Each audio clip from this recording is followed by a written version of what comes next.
Okey. Sekarang baru kita masuk ke subtopik penting yang ada dalam topik matematik pengguna pengurusan kewangan. So, benda yang penting untuk adik-adik belajar dan tahu adalah apakah proses yang terlibat bila kita nak uruskan kewangan. Cikgu ulang balik. Apakah proses yang terlibat bila kita nak uruskan kewangan? Tadi cikgu dah terangkan. Apakah jenis perbelanjaan ataupun apakah senarai perbelanjaan yang kebiasaannya mak ayah kita buat? Banyak ke banyak? Banyak kan? So, kita perlu menguruskan kewangan kita apabila kita ada hajat untuk pergi bercuti contohnya. Faham tak? Bila nak pergi bercuti, perlu tak ada ekstra duit yang kita kena ada untuk pergi? Faham tak maksud cikgu? Faham kan? So jadinya, untuk pengetahuan adik-adik, dengan keadaan yang mak ayah terpaksa tanggung setiap bulan untuk membayar itu, membayar ini, tiba-tiba hujung tahun kita nak pergi bercuti. Perlu tak dia ada perancangan? Ya, kena ada perancangan. Perancangan bahasa mudah adalah, perlu tak mak ayah ada simpanan? Yes, perlu ada.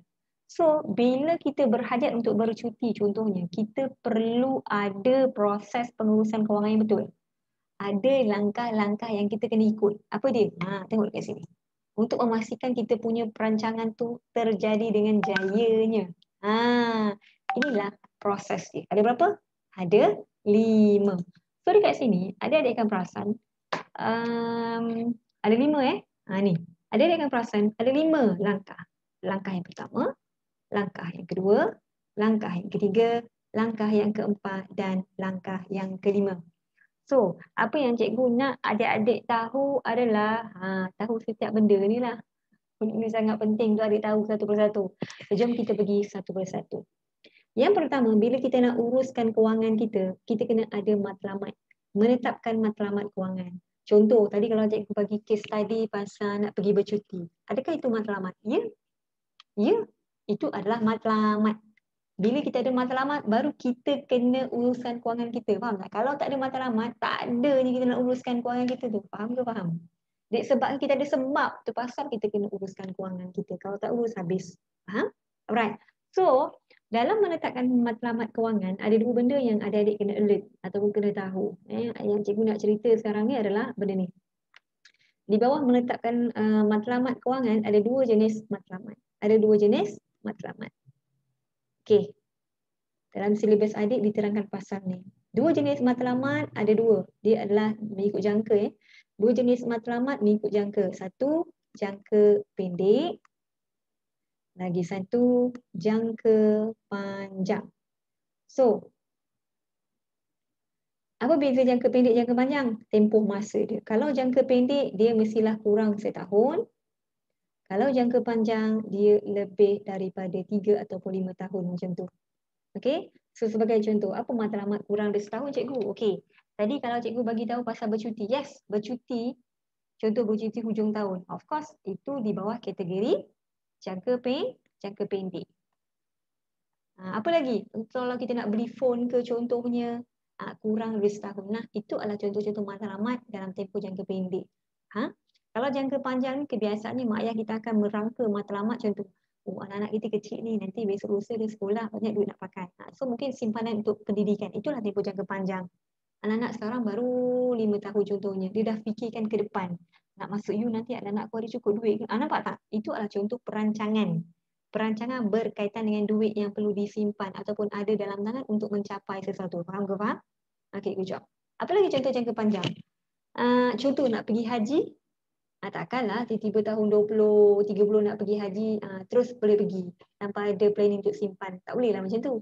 Faham So itu adalah contoh matlamat jangka panjang. Faham? Alright, apa lagi yang adik-adik didedahkan dalam topik ni pasal matlamat? Okey, pasal dia punya strategi. Bila kita ada matlamat, of course adik-adik kena ada strategi. Strategi yang memastikan matlamat tu dicapai ataupun mudah dicapai, bukan angan-angan kosong sahaja. So, apa strategi dia? Adik-adik dah belajar. Apa dia? Dia punya strategi adalah yang ini. SMART. S M A R T. SMART. Okay? So, ini keyword lah senang cerita. S tu apa? S adalah specific. S adalah specific.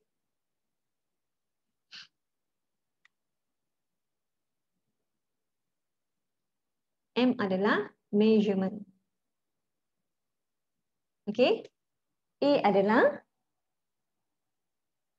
attainable. R adalah realistic. T adalah timeable. Time bound. Okay. So spesifik ni adalah kita punya matlamat tu mesti spesifik. Spesifik meaning contoh. Tadi kalau cikgu ambil contoh pasal percutian tadi. Nak cuti ke mana? Cuti ke mana? Holiday ke mana? Cuti ke mana? Cuti ke PD contohnya. Spesifik lah. Kita tahu. Kita nak merancang duit ni untuk apa? Matlamat aku nak uruskan kewangan ni. Aku kena ada saving ni. Aku nak saving ke mana? Contoh ke PD. So mesti spesifik. Kena tahu apa dia secara detail. Jangan aku nak pergi bercuti. Macam tu je matlamatnya, macam kosong kat situ. Faham?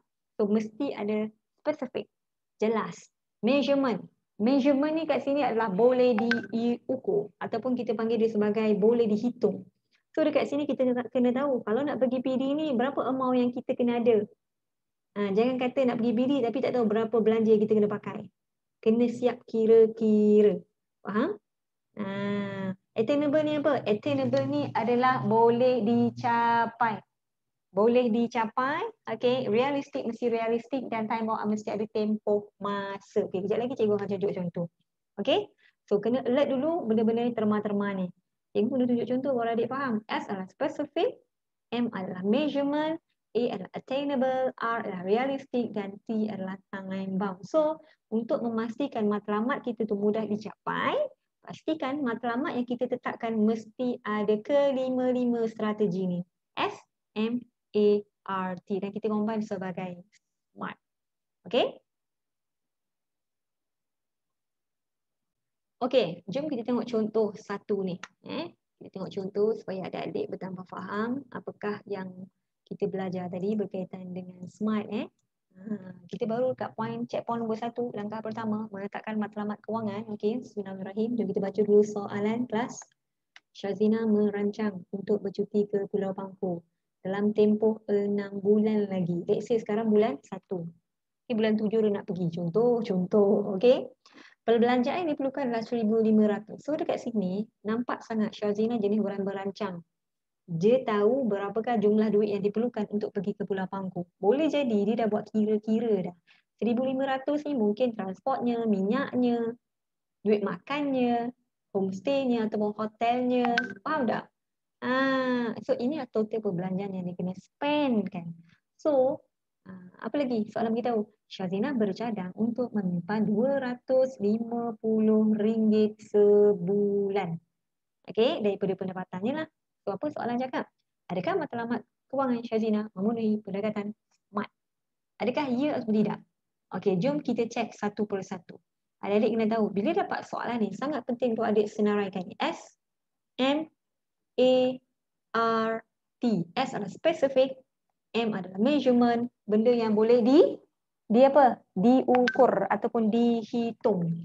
A adalah attainable, boleh dicapai, R realistic, T adalah time bound. Tempoh masa, ada tempoh masa dia. Okay, jom kita bincang sama-sama. Okay, S specific. Adakah specific? Ya. Okay, S, Syazwina specific. Dia tahu nak bercuti ke mana. Faham S specific. Syazina tahu untuk bercuti ke mana. Dia nak bercuti ke Pulau Pangkor. Itu dia punya matlamat. Inilah matlamat dia. Matlamat dia sangat jelas. Dia tahu nak pergi mana. Ke Pulau Pangkor. Faham sekarang ni? Alright, good job. Next. M. M tu apa? M adalah boleh diukur. Boleh diukur. Boleh dihitung. Sekarang ni, adakah matlamat tu ada pengukurnya? Maksudnya dia nak pergi Pulau Pangkor. Berapa bajet yang diperlukan? Adakah Syazina tahu? Ya. Boleh diukur, boleh dihitung, boleh dikirakan lah. Faham ya maksud cikgu? Okay. A mana A? A adalah attainable. Attainable adalah boleh dicapai. Boleh dicapai meaning agak-agak dengan perancangan si Syazwina ni, dia kata nak simpan RM250 sebulan dalam tempoh 6 bulan. Cuba ambil kalkulator. RM250 kali 6. Berapa jawapan kat situ? Awak akan dapat 1,500. Agak-agak boleh capai tak hajat si Syazina ni untuk bercuti? Ya.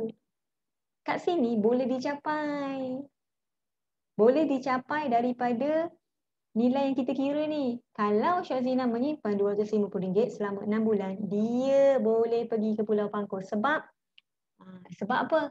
Inilah jumlah perbelanjaan yang diperlukan. Faham? Alright, good job. R apa R? R realistik. Sangat realistik. Ya, dia realistik. Sebab benda tu boleh dicapai.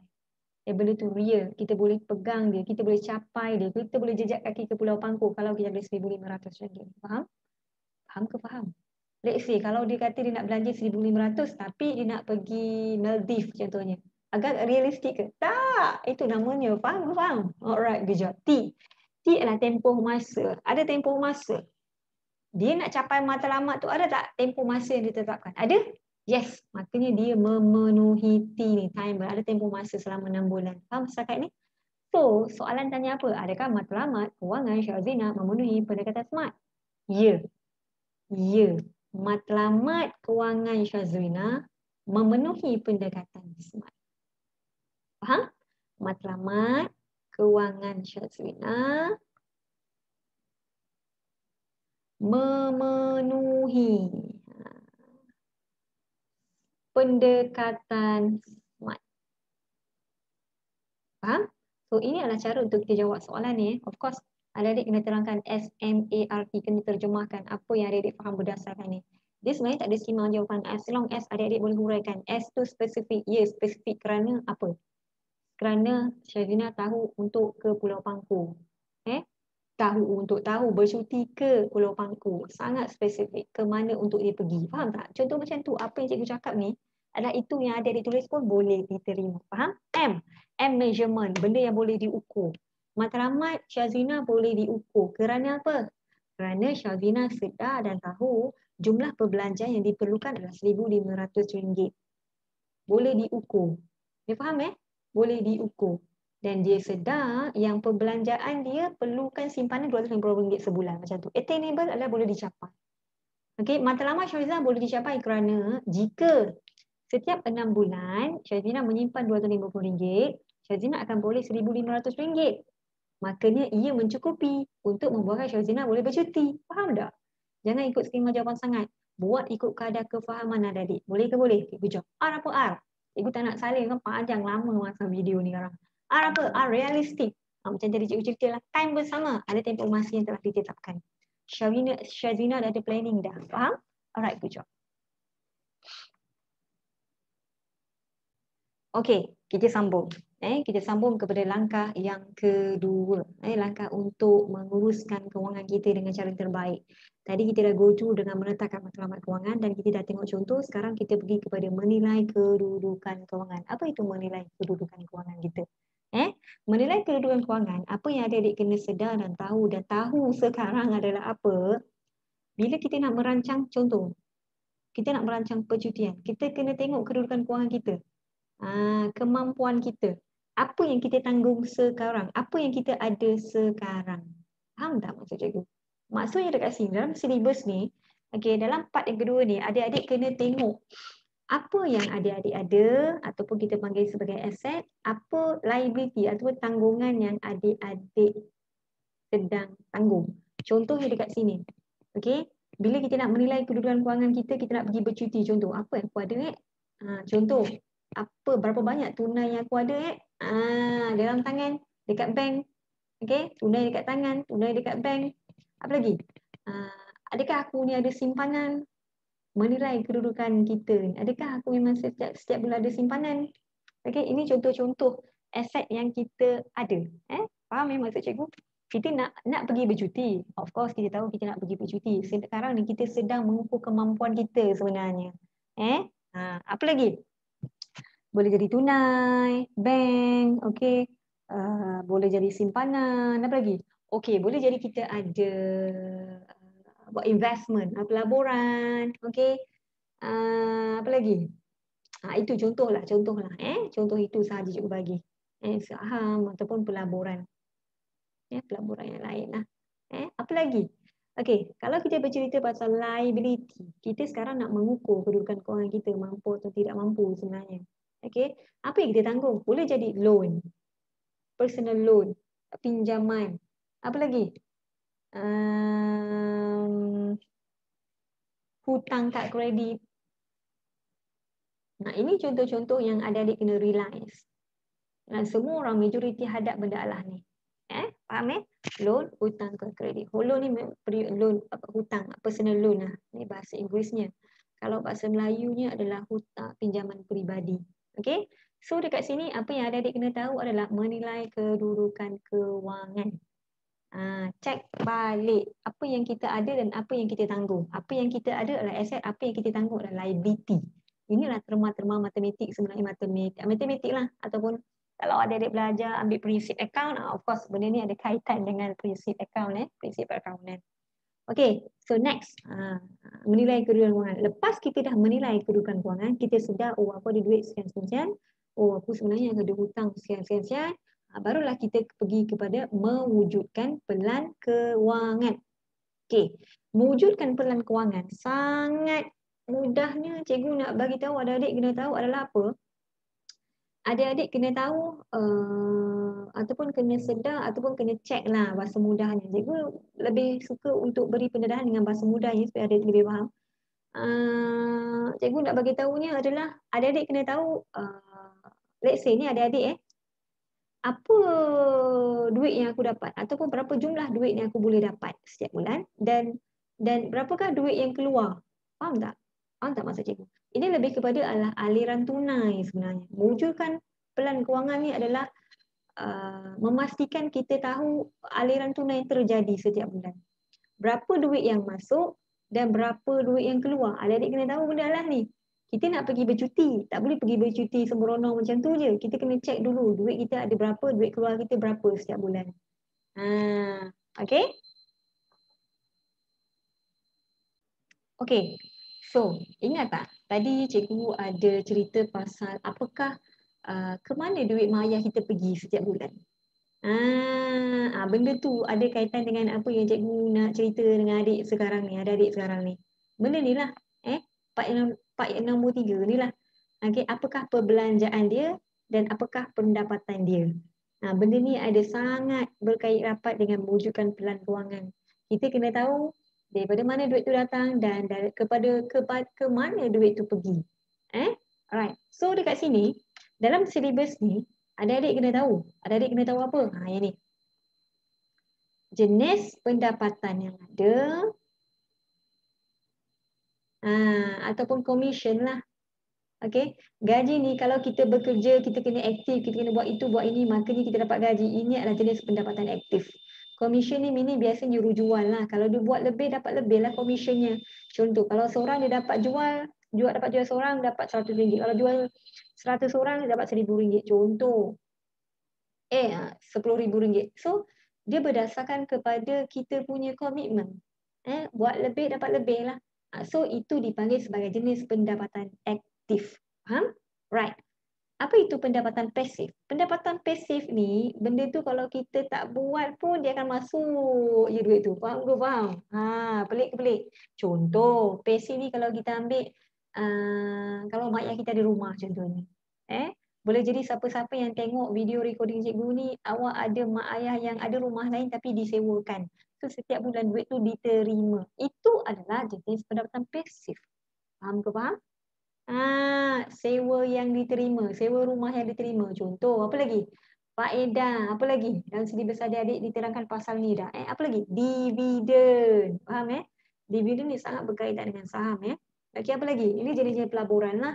Okay, untung. Untung lah. Contoh, mak ayah adik-adik ada rumah lain. Ini dijual. Bila jual dapat untung. So, untung adalah dikategorikan sebagai pendapatan pasif selain daripada bekerja. Selain daripada jadi jurujual atau komisen. Faham cakap ni? Alright, good job. So, ini jenis-jenis pendapatan yang adik-adik kena tahu. Okay? So, untuk jenis perbelanjaan pula. Jom kita pergi godek satu persatu apa yang adik-adik kena tahu. Okay? Jenis perbelanjaan pula, kalau tadi kita dah bincangkan pattern perbelanjaan yang biasa mak ayah kita keluarkan setiap bulan. So, untuk pengetahuan adik-adik, jenis perbelanjaan pun terbahagi kepada dua. Yang pertama adalah jenis perbelanjaan tetap Dan yang kedua adalah jenis perbelanjaan berubah. Perbelanjaan tetap, perbelanjaan berubah. So, apa beza perbelanjaan tetap dan perbelanjaan berubah? Tetap ni meaning kalau kalau kita ikut bahasa Melayunya yang mudah adalah memang perbelanjaan tu tetap tak berubah-ubah nilainya. Contohnya apa? Contoh sewa. Sewa rumah dia berubah-ubah ke? Mana ada? Maintain je, sama je. Loan kereta pun sama, maintain je. Okey, apa lagi? Loan peribadi pun sama, maintain je. Dia tak berubah. Ini contoh-contoh yang jenis yang kita bayar setiap bulan tapi amountnya tak berubah. Itu maknanya. Faham ke faham? Right, good job. Ini antara contoh lah. Apa contoh perbelanjaan yang berubah-ubah? Setiap bulan dia berubah-ubah. Excellent. Bil. Bil api. Kalau hari ni, bulan ni terlebih pakai. Asyik buka aircon siang malam. Bil berlambak lah. Sama juga dengan air. Mandi kolam je sebab panas contohnya. Bil tak naik lah. Faham Bil sentiasa berubah. Bil api, bil air, bil elektrik. Bil api, bil elektrik lah. Atau internet. Okey. Apa lagi yang berubah? Belanja dapur. Ini adalah kategori perbelanjaan yang berubah. Belanja dapur. Kalau bulan ni rasa macam nak jimat sikit lah. Nak jimat. So, hadkanlah perbelanjaan tu. Kita boleh ubah benda lah tu. Faham? Kalau tiba-tiba keluar kali ni, bulan ni, mak ayah keluar belanja banyak jajan. Sebab dah tak sekolah kan. Semua anak kat rumah. Nampak tak kat situ? Belanjaan tu berubah mengikut keperluan. Hendak masing-masing. Apa lagi contoh perbelanjaan berubah? Contohnya minyak kereta atau minyak motor.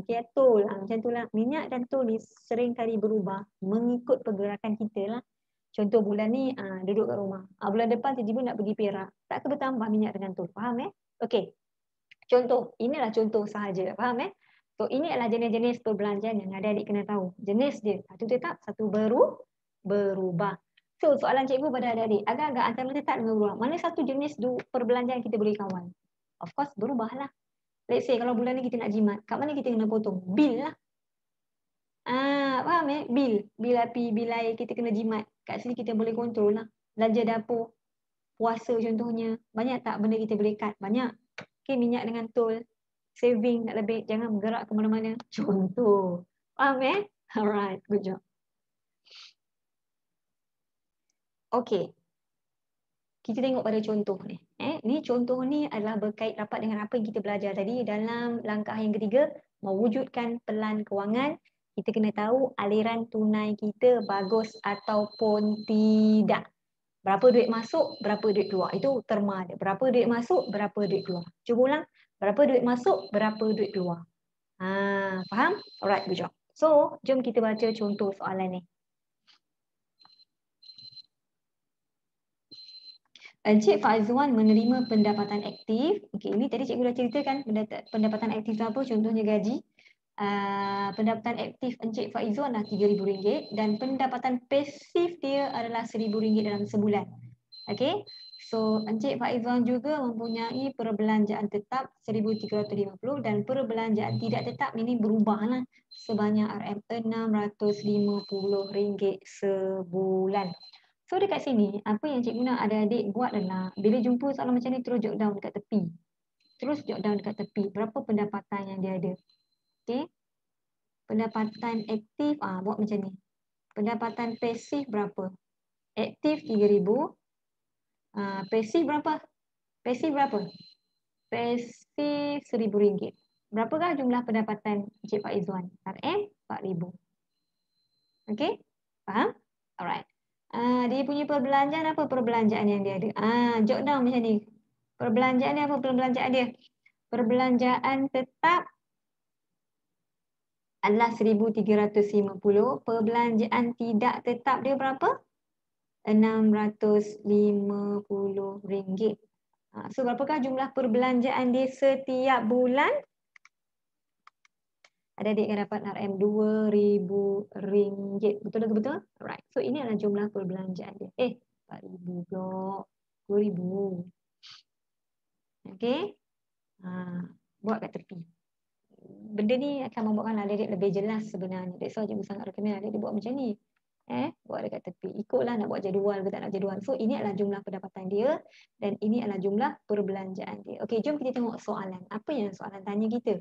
Dan dia suruh kita jawab. Bismillahirrahmanirrahim. Hitung aliran tunai bulanan Cik Faizwan. So, dekat sini, bila adik dapat soalan ni, sangat penting untuk adik tahu adalah soalan tengah tanya kita, aliran tunai bulan Cik Faizwan ni bagus ke tidak bagus? Aliran tunai maksudnya, dia nak tahu aliran tunai ni positif ataupun negatif. Maksudnya, berapakah baki duit akhir? Something like that lah. Faham Okay. So, cara untuk kita jawab soalan ni lah, aliran tunai. Mestilah pendapatan tolak perbelanjaan. Ini ada punya format atau formula dia. Pendapatan tolak perbelanjaan. Ada student tanya, cikgu, pendapatan tu kena tambah semua ke? Ya, pendapatan aktif, pendapatan pasif. Aktif, pasif, combine kan dapat 4,000. Sama juga dengan perbelanjaan. Kalau ada tetap, ada tak tetap, campur dua-dua, kita kena ambil total dia RM2,000. Faham setakat ni? Okey, so jom kita buat pengiraan. Apakah jawapan dia? So pendapatan dia RM4,000. Perbelanjaan dia berapa? RM2,000. So berapakah baki di akhir bulan yang Cik Faizwan akan ada? RM2,000. Soalan seterusnya cikgu nak tanya pada adik-adik yang tengok recording video cikgu ni. Bagus ke tak bagus? Andai. Baguslah. Kenapa bagus? Aliran tunai Encik Faizwan adalah positif. Baguslah maksudnya. Positif. Kerana dia mempunyai lebihan RM2,000 yang dia boleh gunakan untuk menyimpan pergi tu, pergi ni, beli tu, beli ni. Faham maksud cikgu? Yes. So, inilah cara untuk kita kira aliran tunai kita. Bukan setakat awak belajar dekat sini je, dalam kehidupan realiti nanti pun sama. Macam ni kita nak check. Oh, aku bekerja penat lelah dapat gaji macam ni, setiap bulan aku belanja gini-gini. Berapa duit akhir aku? Berapa duit baki yang aku boleh dapat? Itulah dia. Faham? Pengiraan asas yang adik-adik kena tahu. Okey, faham? So dekat sini cara untuk kita terangkan soalan ni adalah jelaskan aliran tunai positif.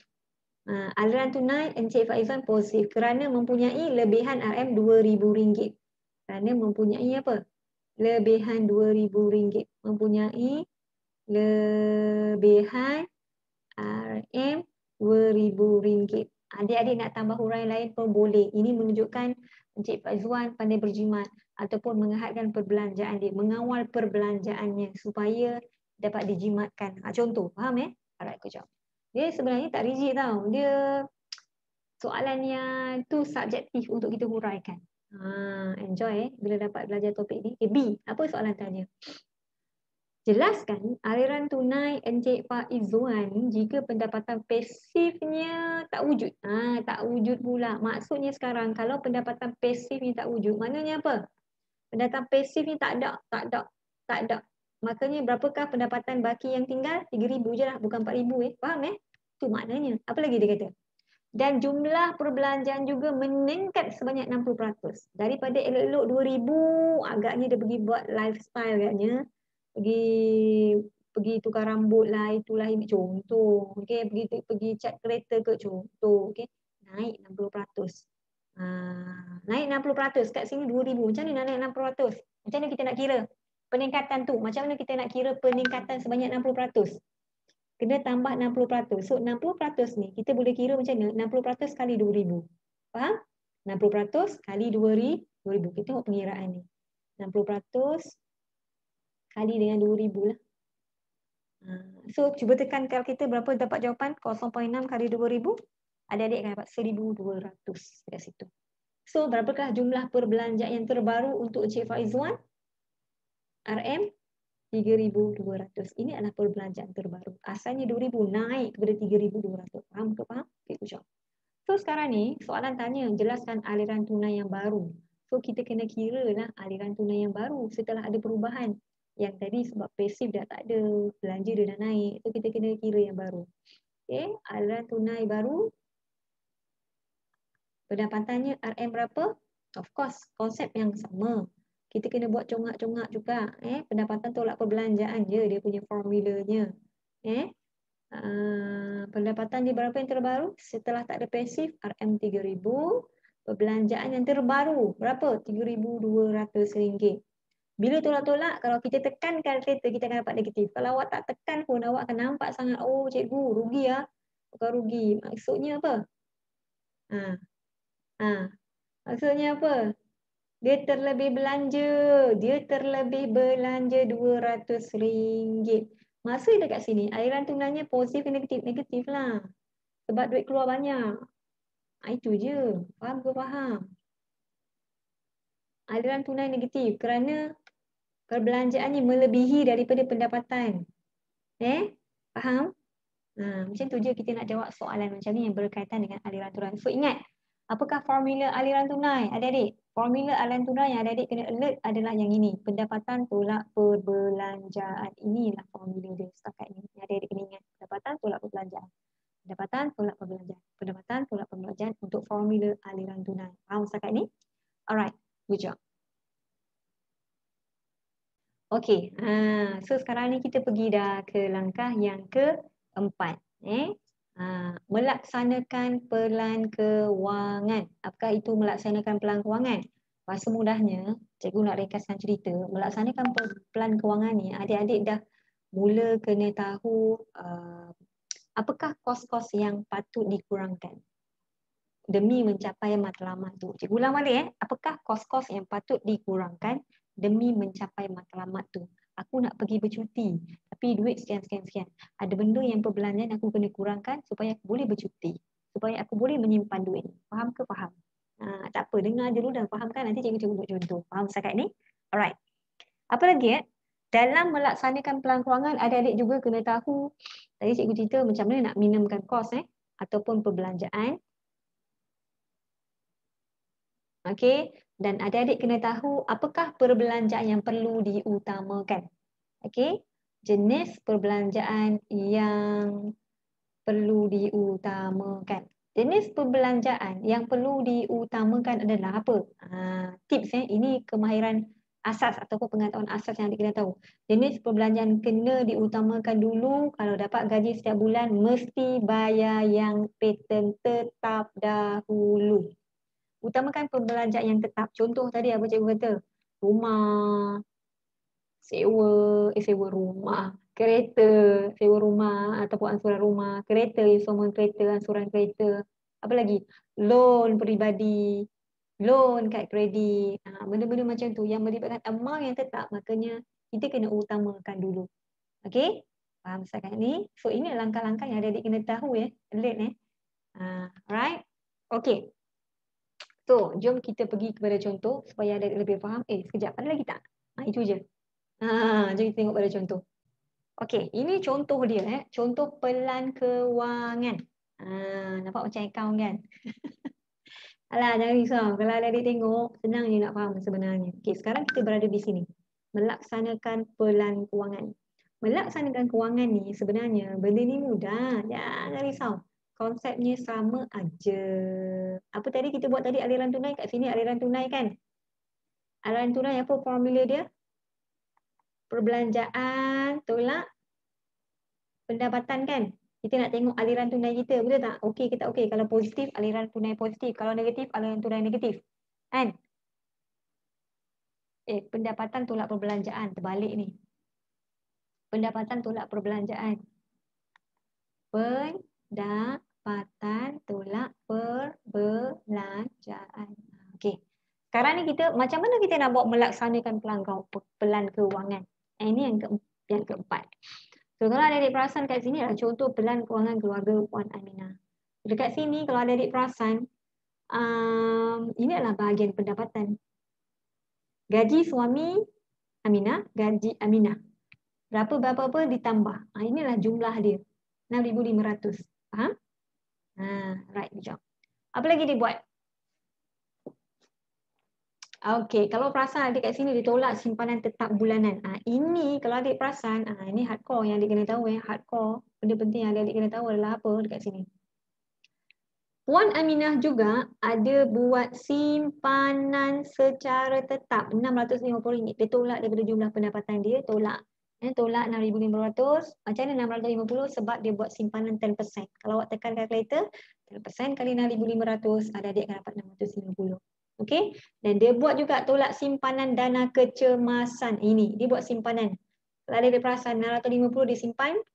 Okey, simpan tetap bulanan, tak kisah apa tujuan, dia tak mention dekat situ. Tapi dekat sini RM100 dia buat simpanan juga untuk tujuan emergency. Contoh, tiba-tiba ada yang sakit kena masuk klinik ke kena pergi kat klinik, check up kat klinik, ke hospital dan sebagainya. So ada saving sikit orang kat situ. Faham So cikgu nak bagi tahu ini adalah baki pendapatan yang Aminah ada bersama suami, 5,750. Faham? Faham? Okey. So cikgu terangkan satu-satu ni supaya adik-adik faham nampak apakah itu pelan kewangan. Ini kira-kira sebenarnya.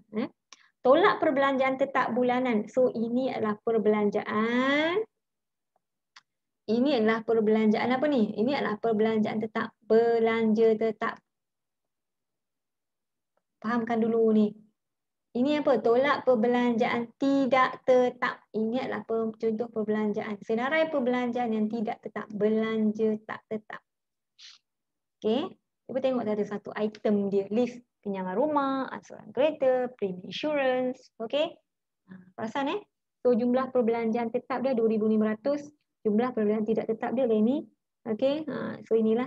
Faham So dekat sini adalah pendapatan dia. Ini pendapatan dia, tolak dengan 2,500 perbelanjaan tetap, tolak dengan perbelanjaan tidak tetaplah 3,000. Okay. Maka baki akhirnya adalah RM120. Soalan cikgu pada adik-adik. 120 ni apa? Dia mention pendapatan lebihan. Dan dia juga kita panggil sebagai aliran tunai apa ni? Aliran tunai positif. Kenapa? Sebab dia ada lebihan tunai. Baguslah kiranya. Baguslah Puan Aminah ni mengurus kewangan dia. Berapa banyak dia dapat, dia pergi simpan. Ni saving pula tu. Dia ada saving. Baguslah. Dan dia berjaya untuk bayar belanja tetap dia setiap bulan dan belanja tidak tetap dia setiap bulan. Dan ada akhirnya ada baki RM120. So biasanya kalau dalam dunia reti, biasa RM120 ni tengok ada orang tu dia pergi enjoy lah RM120 beli itu beli ni. Ada tu dia pergi tambah top up dekat simpanan ni. Ada juga macam tu. Okay? Faham setakat ni? So untuk pengetahuan adik-adik, dalam kehidupan realiti, mak ayah kita buat perbelanjaan macam ni. Walaupun dia tak catat macam ni, tapi beginilah keadaannya. Beginilah congak-congaknya. Faham ke faham? So biasanya mak ayah, kenapa dia buat simpanan ni? Sebab inilah motifnya kita belajar topik ni. Kat sinilah mak ayah kita rolling untuk beli apa-apa yang dia nak dan dihadiahkan kepada awak-awak adik-adik semua untuk birthday ataupun bawa pergi bercuti. Faham? Apa-apa sahajalah, beli rumah ke, beli kereta ke, beli motor dan sebagainya. Kat sinilah matlamat tadi boleh dicapai sebab ada simpanan. Faham tak maksud cikgu? Okey, daripada sinilah duit ni digunakan untuk capai matlamat kita. Faham ke faham? Bila ada simpanan, makanya bolehlah kita pergi buat apa yang kita nak, pergi capai matlamat apa yang kita nakkan tu. Faham? Alright, good job. So now, jom kita tengok contoh soalan. Okey, ini contoh soalan Puan Aminah juga. So, apa yang dia buat? Di langkah 4 dalam proses pengurusan kewangan, langkah 4 lah, melaksanakan pelan kewangan. Melaksanakan pelan kewangan. Jom kita baca dulu contoh soalan ni, baru kita faham sebenarnya. Okey. Puan Iman nak beli kereta berharga RM50,000 dalam masa setahun. Okey. Puan Iman nak beli kereta berharga RM50,000. Adakah dia beli dengan cash? Jeng. Kita baca dulu soalan. Dalam masa setahun. Okey. So, beliau bercadang nak bayar wang pendahuluan. So, untuk pengetahuan adik-adik, wang pendahuluan ni kalau kita istilahkan dalam dunia realiti, biasanya kita panggil dia sebagai wang deposit. Kalau kita nak beli apa-apa pun, kita kena deposit duitnya. Melibatkan amount yang besar ataupun yang melibatkan loan. Sebanyak RM7,500 ada simpanan. Maksudnya dekat sini, dia nak beli kereta RM50,000. Tapi mungkin alternatif yang dia buat lah pakai pinjam duit bank. Betul lah kat bawah ni. Okay? So biasanya dalam situasi sebenar, bila kita nak beli kereta ke motor ke rumah, mesti kena ada duit deposit. Kalau tak ada deposit tak boleh. Okay? Kebanyakannya macam tu So deposit berapa wang yang diperlukan oleh apa tu namanya Puan Aminah ni nak beli rumah tu? RM7,500. Jom kita baca lagi apa soalan cakap. Soalan cakap Puan Iman tidak mempunyai simpanan dan beliau ingin buat pinjaman rupanya. Betul lah. Dia buat pinjaman, dia buat loan dengan bank. Tapi syarat nak buat loan dengan bank kena deposit dulu. Okay, Bank X telah menawarkan beberapa pilihan dan beliau memilih tempoh 7 tahun. Kiranya dia buat loan dengan bank dan selama 7 tahun tu Puan Aminah kena bayar secara ansuran setiap bulan kepada bank. Faham? Okey, kerana hanya mampu bayar ansuran bulanan untuk tempoh itu. Bla bla bla. Okey, stop. So, jom. Soalan tanya apa? Bolehkah matlamat kewangan Puan Laila dicapai? Bolehkah matlamat kewangan Puan Laila dicapai? Soalan ni dia bagi macam ni je dan suruh kita nilai. Adakah matlamat kewangan Puan Laila dicapai? Okey, bismillahirrahmanirrahim. Allahumma salli ala sayyidina Muhammad wa bihi wasallam. Jom kita tengok ni. Yang ni kalau adik-adik tengok, ini adalah pelan kewangan keluarga Puan Aminah dan aliran tunai sebenar. Aliran tunai sebenarnya actual. Kadar jumlah duit yang kita keluarkan sebenar. Ini pelan kewangan ni adalah bajet lah, senang cerita. Bahasa mudah ni adalah bajet. Kita plan. Kita plan, ni duit ni kita bayar. Ini yang terjadi. Macam itulah maksudnya. So, kalau ada adik perasan, ini jadualnya sama dengan jadual sebelum ni sebenarnya yang bahagian ni, bajet ni. Okey. Gaji suami Aminah, gaji Aminah sama je. Tengok kita compare. Kita kena compare. Buat perbandingan. Buat perbandingan. Bila kita nak tengok matlamat kewangan ni boleh dicapai ke tak, kita kena buat perbandingan dan lihat satu persatu. Okey. Tengok gajinya sama je. Apa lagi? Tak ada perubahan And then dia punya baki pendapatannya pun sama. Tak ada perubahan pun. 5,700 ini 5,000. Okey, tengok kat sini. Total pembelanjaan tetap bulanan, kalau ikutkan secara kasarnya, kalau tak tengok kat situ, adik-adik tengok kat sini. Pendapatan lebihan. Mana lebih? Aliran tunai sebenar RM220. Kejadian yang sebenar, bila dia buat perbelanjaan, dah bayar semua belanjaan, lebihan RM220. Bagus ke bagus? Bagus. Sangat bagus ini cara untuk kita membaca kita punya pelan kewangan ni. Okey, apa lagi? Okey, dah tengok ni, kita tengok ni pula. Perbelanjaan tetap bulanan. Tengok perbelanjaan tetap. Ada perubahan tak? Sama je. Sebab tetap memang tak berubah lah. Okey, setiap bulan 2,500. Okey, kita tengok pula jumlah perbelanjaan tidak tetap. Okay, perhatikan satu-satu item. Keperluan anak-anak 400-400. Maintain taska 400-400. Keperluan anak-anak 450. Utility rumah 400-400, belanja petrol 380, sama je. Yang ini berbeza. Kat mana? Dekat barangan dapur kan? Salah pula. Belanja dapur ni nampak tak? Bila cikgu tunjuk ni, belanja dapur ke? Belanja dapur lah tu, tapi saya ingat Okay, belanja dapur Belanja dapur tu, apa yang adik faham bila cikgu highlightkan benda ni? Yang ni 1,000, ni 900. Maksudnya apa? Puan Aminah bijak. Kenapa?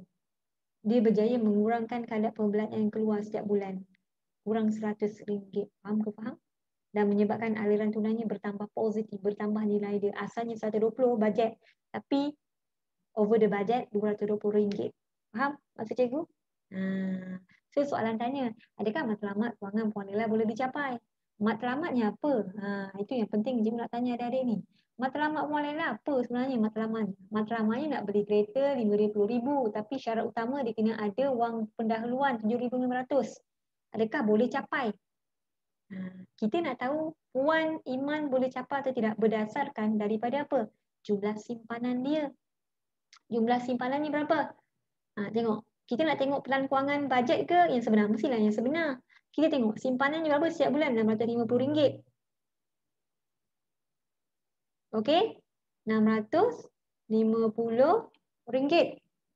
Okey, sekarang ni let's say kita tak tengok yang lebihan lain. Kalaulah setiap bulan Puan Iman simpan RM650 kali dengan setahun, ini 12 bulan. Cuba tekan kalkulator. Dapat tak? Berapa dapat nilai? RM7,800. Soalan cikgu pada adik-adik. Dengan keadaan aliran tunai sebenar ni, dengan menggunakan wang simpanan Puan Aminah, mampu tak untuk beli kereta? Mampu. Adakah matlamat kewangan Puan Laila dapat dicapai? Ya, boleh dicapai. Itulah jawapan dia. Of course, adik-adik kena tunjuk jalan kerja ni. Okey? Boleh dicapai. Itulah jawapan dia. Boleh dicapai. Matlamat kewangan Puan Laila boleh dicapai. Kita tunjuk pengiraan ni. Kerana apa? Kalau diterangkan balik. Kerana amount simpanannya melebihi daripada wang deposit yang diperlukan, iaitu RM7,500. Ada lebihan lah maksudnya itu. Faham ke faham? So jangan risau, tak nak ingat formula sangat, tak payah. Tak ingat format, awak kena jawab mengikut kefahaman adik-adik. Faham setakat ni? Alright, good job. So now ini soalan A. Sekarang kita nak jawab soalan B pula. Benda ni sangat penting untuk adik-adik faham ni. Sebab benda ni tak ada formula, cukup sekadar adik-adik faham je. B. Adakah beliau bijak menguruskan kewangan? Ya. Kerana apa? Kerana apa agak-agak? Kerana satu, berjaya simpan. Kerana berjaya menyimpan. Berjaya menyimpan. Berjaya menyimpan setiap bulan. Sebanyak berapa? Berjaya setiap bulan. Sebanyak apa? Ikut ayat adik-adik lah masing-masing. Sebanyak RM650 sebulan. Apa lagi? Apa lagi? Dan juga berjaya apa? Berjaya menguruskan perbelanjaan dia dengan baik. Dengan mengurangkan apa? Ni detail. Menguruskan perbelanjaan sambung ayat cikgu. Dengan mengurangkan perbelanjaan barangan dapur RM100 jadi RM900. Macam tu lah. Macam tu je. Terangkan apa yang ada di faham berdasarkan pelan kewangan. Okey, settle. C. Adakah menggunakan pendekatan okey, mesti ada tertinggal ni.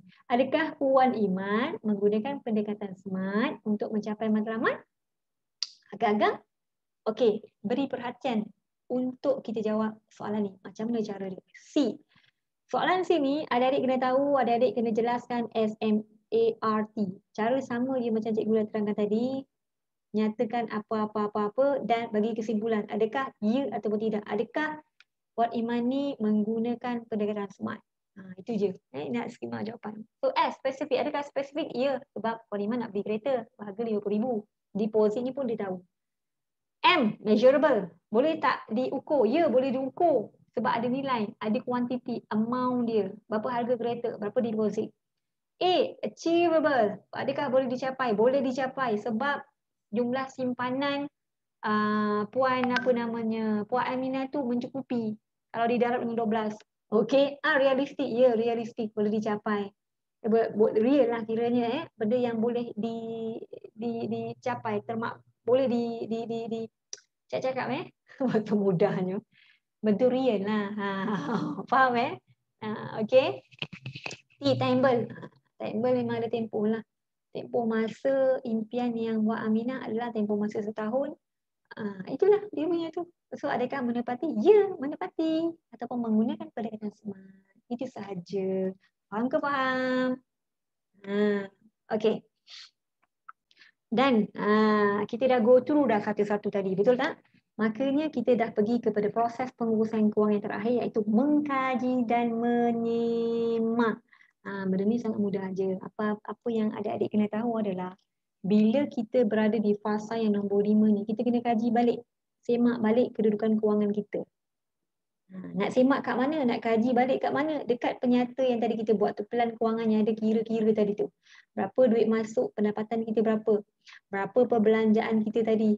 Berapakah baki kita ataupun aliran tunai yang kita ada? Itu maknanya. Mengkaji dan menyemak, tengok aliran tunai kita bagus ataupun tidak. Of course, bila kita nak mengkaji dan menyemak ni, of course ada perbandingan. Yang ini adalah actual ataupun sebenar. Ini adalah bajet kita. So dekat sini kita mengkaji menyemak balik. Adakah matlamat kita tadi boleh capai ataupun tidak? Berapakah jumlah simpanan yang kita ada? Benda ni yang dinamakan sebagai mengkaji dan menyemak. Okey, semak balik. Adakah betul apa yang kita buat ni? Adakah pendapatan kita mencukupi? Berapakah simpanan kita? Cara mana perbelanjaan kita boleh cut cost lagi supaya matlamat kita tadi kita tu boleh capai? Itu sahaja. Okey? Alright.